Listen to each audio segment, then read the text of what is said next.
dressed also professionally because I had an interview for a job because I am a working woman. So I don't know if you guys can guess, what show I watched, but I mean, obviously from the whatever the title of this video is gonna be, you're gonna know. But I just finished watching The Night Agent. I'm just gonna say that show was outrageously good. Like I didn't think it was gonna be that good. Like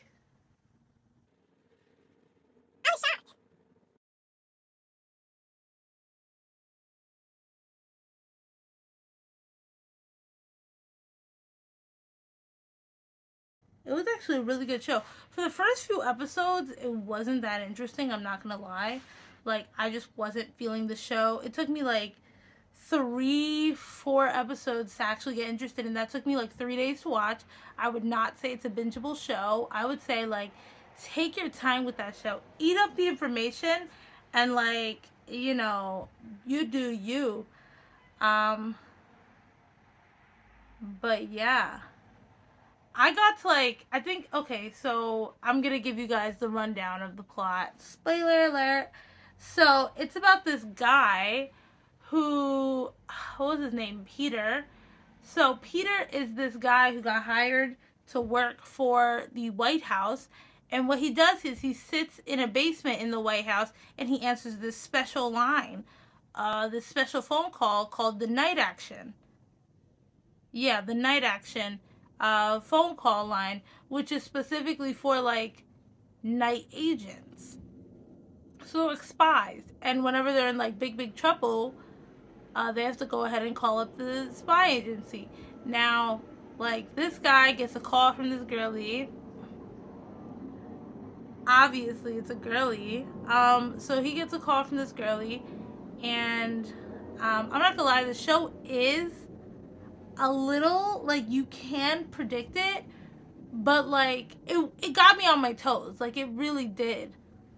Like I know I'm supposed to be hating, but this show was pretty good. Well, actually, it was good after episode 6. So only half the series was good. The first 6 episodes, because I thought I was on episode 4, and I looked at the time. I mean, I looked at where I was, and it was episode 6.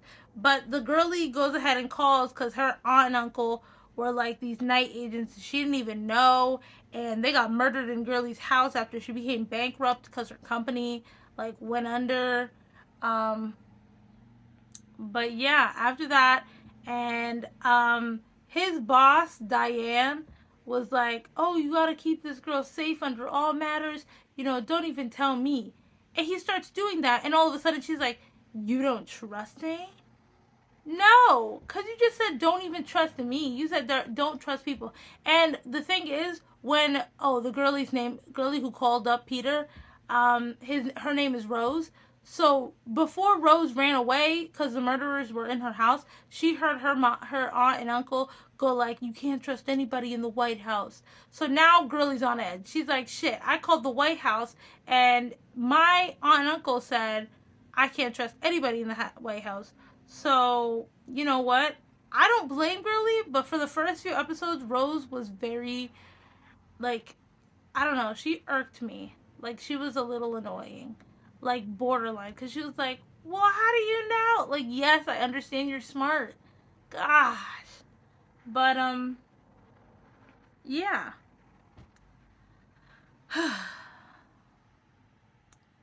And then episode 6 happened. I'm not even going to tell you. If you want to go ahead and just skip ahead to episode 6, you can go ahead and do that, but I will not be the cause of your spoilers, okay? Um, but I feel like it was a pretty it's not so big on the action. There's good action scenes, and I think the guy who played Peter, he was throwing people over his shoulder, bam bam, the double combo. I was like, "Oh my gosh." I was shocked. Literally, I was taken aback. Okay, I was like, wow.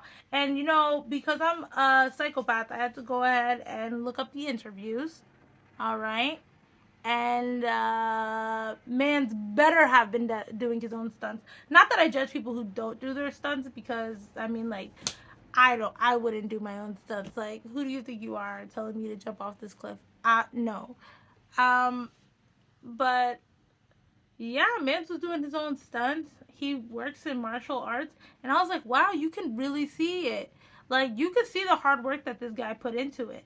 There are a couple things about the show that like are a little cringy, like the acting, not from the two main characters.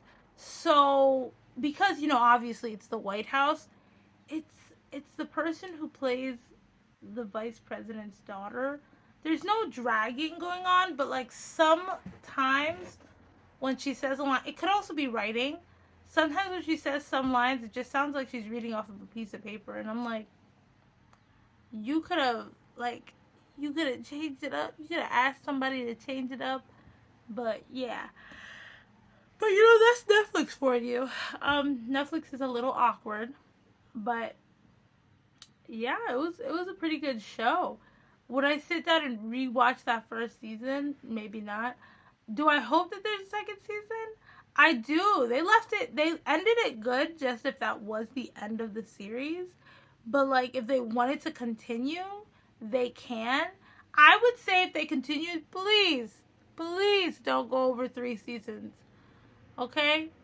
That's it's just don't milk it out. You don't need to. But yeah. What else would I say about this show?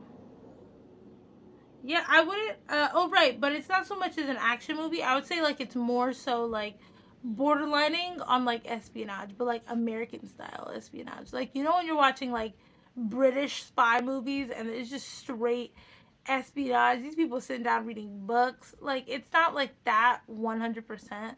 Like it's espionage, but like Americano style. Like it's American, which I very much appreciate, because sometimes I like a good British TV show too. Like, but sometimes British or like BBC like espionage things are so slow. I'm not saying they're bad, but they just take a really long time to get to the point. Like I'm talking like Tinker Tailor Soldier Spy. I'm talking The Little Drummer Girl. But that show picked up pretty quick actually. But it was also a little slow. Which take The Little Drummer Girl, also a show I'd recommend. Or even Bodyguard. Like people keep putting Bodyguard and The Night Agent in the same category, which I can understand why they're in the same category. They're both not working on national like threatening like situations, but in two different countries. And it's so crazy how the two countries approach like terrorism and like the idea of it. Like like in The Bodyguard, yeah, it's a terrorist act, but British people aren't so like they're anal about it, but they're not like it's not bordering on like scared. Like you could see that the characters are scared for their lives, but I don't know if it's just writing. They're not like ah like the whole plot of Night Agent is because this guy, the vice president, believes that a person that the president is gonna work with, Omar Zadar, is a dangerous person. Um, and he's like, he's a terrorist, he's a terrorist, he's a terrorist. And I'm like, I don't know. Technically, like, if you think about it, like, while you're watching the show, you're like, we haven't seen anything that would point this man to being a terrorist, but you are screaming that he's a terrorist. But, hey, you do you, buddy. When you're in a maximum prison cell, that's none of my business, because I'm not going to go ahead and blow up a country, blow up thousands of people. That's none of my business. I'm not telling people to go ahead and blow up businesses. Please do not do that and be like, Jennifer made me. No, please don't do that. So if you've seen Bodyguard, like, and if you thought it was a little too slow moving, then maybe The Night Agent isn't for you. But they're both pretty good. I'm actually rewatching Bodyguard right now. Like I was rewatching it, and then I was like, oh, I don't feel like watching it anymore, cause there are some scenes that made me cry, and I was like, I think Bodyguard did character development like really well. I think the night action made everything so smooth. Like you would have never like obviously I'm over here looking at you guys going like there's a girlie involved and the main character and then the pseudo character is a man. So we already know where that's going. Relationship. That's where it's going. Okay? But it wasn't like Girly was just like, oh help me, and he was like, I'll help you, and then they were making out the next episode. Like it was like a gradual buildup. Like it took some episodes to get there. Like it's not like, oh yeah, like it's not like Taken or some shit. I don't even know. I've never seen an episode of Taken. Let's not call it Taken. It's not like the Transporter where it's just like this guy is doing one job and he's just beating up all these people for no reason. I will never understand the plot of Transporter.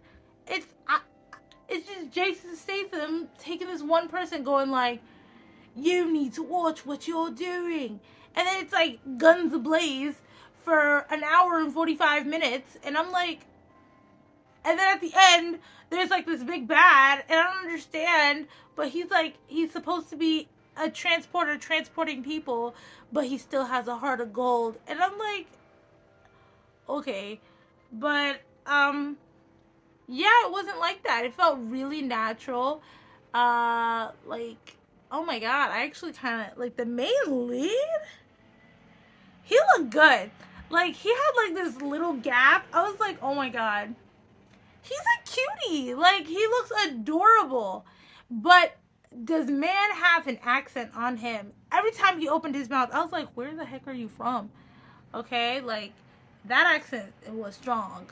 The accent is strong within you. The force is the force is strong within you.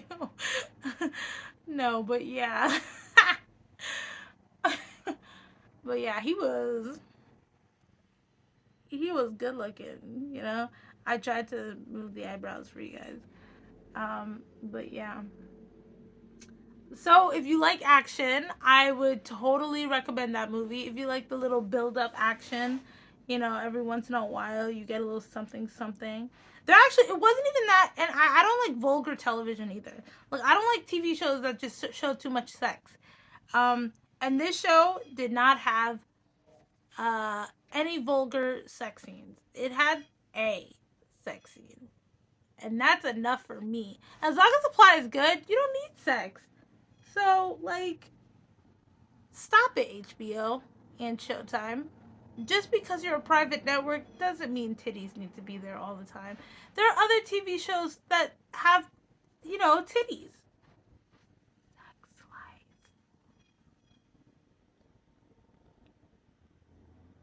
life. Yeah, like, if you want to watch sex scenes, there's always porn. Or, you could go to TV shows that are, like, borderlining on porn, Like, I don't know. But yeah, just, you don't always need it. And that show didn't really do it that often, which was a good thing, because sometimes I'd be taken aback by, like, random booty cheeks or, like, titties. I don't know. Sometimes I don't even be knowing it's about to happen, and then bam, penis. And I'm like, oh, okay, hello. How are you today? But yeah, that's my rant on the Night Agent. I hope you guys liked it. No, I hope you guys liked it. Please comment below. You guys aren't gonna see it in time, but please comment below. Please subscribe. I got my little subscribe family going on here. Please subscribe, like, shit, you could dislike my video if you want to, just to let me know that somebody's watching, thank you for opening up the video, even if you didn't watch it all the way, and I know you're not going to see this comment, but thank you anyway, all right, for sitting down and, looking at the picture and thinking, oh, I want to see what she has to say. Thank you. Yeah. Bye.